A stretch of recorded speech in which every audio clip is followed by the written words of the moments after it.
Olá, meus caros.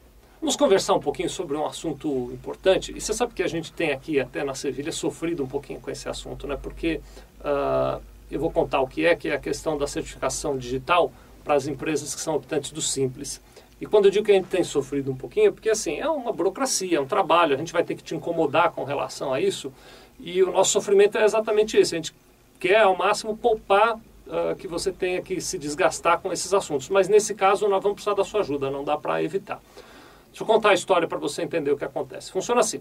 Cada vez mais, você sabe disso, o relacionamento entre as empresas e o governo, ele tem se dado de maneira eletrônica. Então, eu quando comecei a trabalhar em contabilidade, tem uns 2 anos que eu comecei a trabalhar em contabilidade, a gente fazia uma série de relatórios para o governo datilografados, e aí ia no banco, carimbava no banco, aquela folha ia para o governo. Bom, enfim, era uma metodologia de comunicação mais arcaica.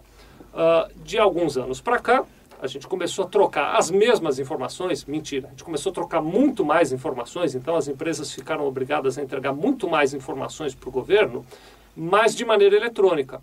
Então você usa programas que o governo disponibiliza, a gente aqui usa vários programas que o governo disponibiliza e se comunica com o governo através destes programas. Vocês têm acompanhado também na mídia, tenho certeza, que tem havido fraudes, acessos a informações indevidas. Na época da campanha aí do Serra e da Dilma, teve uma denúncia enorme aí de que alguém teria acessado informações sigilosas. Bom, enfim, o governo tem tentado cada vez mais proteger o acesso a essas informações e tornar essa comunicação eletrônica entre as empresas e o governo mais seguro. Existe uma coisa, que é isso que nós vamos falar hoje, que é a tal da certificação digital, que nem é novidade. Certificação digital já existe há bastante tempo. Ela primeiro foi obrigatória para as empresas do lucro real, depois ela foi obrigatória para as empresas do lucro presumido e agora ela está sendo também estendida para as empresas que são optantes do Simples. Eu não sou um especialista em TI, o Felipe podia falar dessa questão de certificação digital muito melhor do que eu, mas rapidamente, a certificação digital, na verdade, é assim. Existe uma entidade, que é uma entidade que a gente chama de acreditadora, né, que é uma entidade que dá a certificação. Essa entidade, ela faz um cadastro da tua empresa lá. Existem algumas, por exemplo, o Serasa faz isso, tem a CertSign, tem várias empresas que atuam nisso.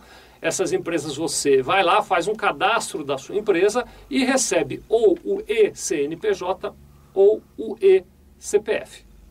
Essa questão do eCNPJ e do eCPF, na verdade, ele é ou um cartão, de verdade, tem casos em que é um cartão que tem um chipzinho, tem casos em que ele é um token, ou um token, eu não sei nem como é que fala. É token, Felipe? É token? Token. É token. Ah, o Felipe está dizendo que é token. Então, é um token que você, parece um pendrive, você vai lá e instala no computador, e tem outros casos em que você faz um download do arquivo e põe na tua máquina.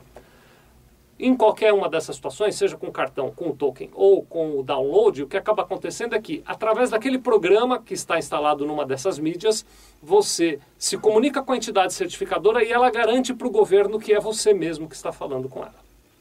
Onde é que você entra? Você entra que agora a comunicação com o governo, mais especificamente com a Caixa Econômica Federal. A Caixa Econômica Federal cuida do Fundo de Garantia dos seus trabalhadores e agora ela exige que as empresas optantes do Simples tenham certificação digital. Você tem 2 opções. Hoje eu estou tendo a ajuda do Fernando. O Fernando me disse que pode ou você ter um eCNPJ, que aí é uma certificação digital que serve só para a sua empresa, ou você pode ter um eCPF. Esse eCPF vai servir para a sua empresa, para todas as empresas das quais você for responsável e para você, pessoa física também. Então, o eCPF parece que é uma boa opção. É isso, né, Fernando? Isso. Parece que é legal o eCPF. Tem um detalhe agora. Eu, por exemplo, tenho o eCPF, né? Fui lá fazer meu eCPF. Quando eu fiz o meu eCPF, a moça lá, eu fui na Serasa fazer. A moça do Serasa falou, escuta, o senhor quer incluir o seu PIS/PASEP aqui no eCPF? Eu disse, não quero, não uso para nada, né? Nunca precisei usar o PIS/PASEP, então não quero. Mas acontece que para eCPF, para o relacionamento com a Caixa, só é válido o eCPF que tem o PIS/PASEP. Então eu, por exemplo, vou ter que ir lá fazer um outro eCPF para botar meu PIS/PASEP ali dentro. Olha que loucura, né? Bom, enfim, o resumo da ópera. Você que tem uma empresa optante do Simples e que não tem eCPF nem eCNPJ, precisa se mexer para ir tirar o seu eCPF e o seu eCNPJ. A gente não queria te dar esse trabalho, mas você tem que ir. Nós não podemos fazer isso por você. É exigência que o representante da empresa vá pessoalmente fazer isso. Nossa equipe pode te ajudar no que você precisar para entender como é que você faz isso. Mas vá atrás de tirar o seu eCNPJ ou o seu eCPF. Eu pedi para o Felipe, ele vai montar 2 tabelinhas aqui para a gente acompanhar prazo, tá bom? Primeiro, um grande prazo, deixa eu pegar minha cópia da tabela aqui, um primeiro grande prazo com 3 grupos de empresa. Primeiro, as empresas que têm acima de 500 funcionários, a maioria dos optantes do Simples tem mais do que 500 funcionários. Então, as empresas que têm mais do que 500 funcionários têm que tirar o eCPF ou o eCNPJ até 13 de maio. As empresas que têm, vou olhar aqui na cola, hein, até 20 e 500 funcionários precisam tirar o eCPF ou o eCNPJ até o dia 3 de junho de 2011.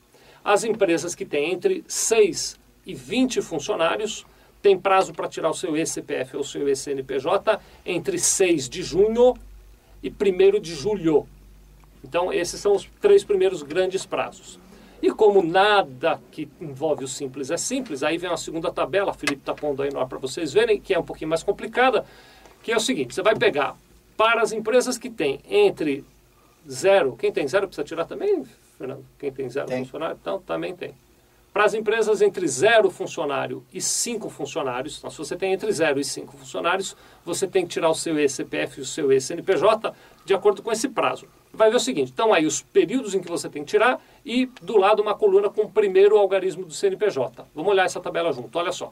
Se o primeiro algarismo do CNPJ da sua empresa é 9, você tem que tirar o seu eCNPJ ou o seu eCPF de 4 de julho a 12 de julho. Se for 8, o prazo vai de 13 de julho a 22 de julho. Se for 7, vai de 25 de julho a 13 de agosto. Se for meia dúzia, vai de 4 de agosto a 12 de agosto. Se o primeiro algarismo do seu CNPJ for 5, você tem de 15 de agosto a 31 de agosto. Se for 4, vai de 1 de setembro a 9 de setembro. Se for 3, vai de 12 de setembro a 21 de setembro. Fernanda, é só cartela cheia, viu?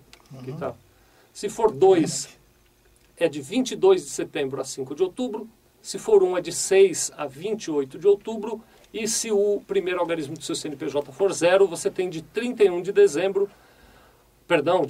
outubro a 23 de dezembro. Não me pergunta por que uns têm mais prazo, outros têm mais prazo, eu não sei dizer. Tá? E os prazos, a gente precisa do seu envolvimento nisso. Corre atrás de tirar seu eCPF e seu eCNPJ.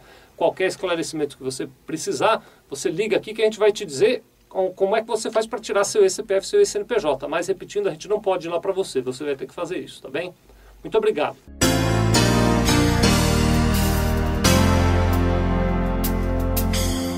Sevilha Contabilidade.